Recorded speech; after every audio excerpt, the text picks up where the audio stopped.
Nations Convention on the Law of the Sea, or UNCLOS.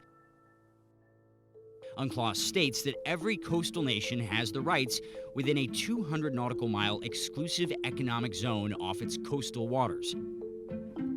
Ownership of the islands, therefore, dictates who has the rights to the resource-rich South China Sea. Who owns the seas has always been a difficult concept. In the 18th century, Dutch legal theorist Cornelius van Binkenshoek stated that a nation owned the amount of sea it could defend from the land.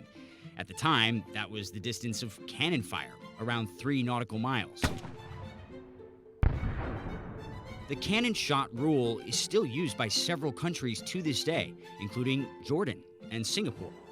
In 1945, President Truman extended U.S. jurisdiction to the end of its continental shelf, the continuation of the landmass underwater until it drops down to the ocean floor.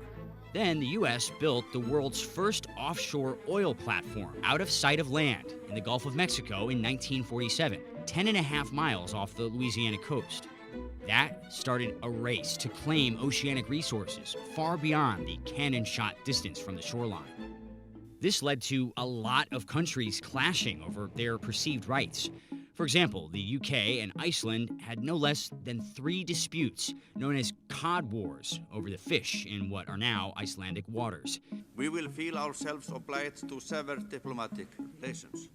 To mediate these disputes, UNCLOS was drawn up and came into force in 1994. It carved up maritime territory into 4 main sections, typically measured from the low water line on a nation's shores. Within the territorial waters, a state can regulate use and has ownership over any resources found within. Foreign states can sail through, but they have to abide by the nation's laws. Within the contiguous zone, a state can continue to enforce laws in 4 specific areas: customs, taxation, immigration, and pollution. Within the EEZ, the state has the sole rights over natural resources, but foreign states may sail through, lay underwater cables, and even pass through for military reasons. And on the continental shelf, a state has the rights to resources in the subsoil of the continental shelf, but not the water column above if it is beyond the EEZ.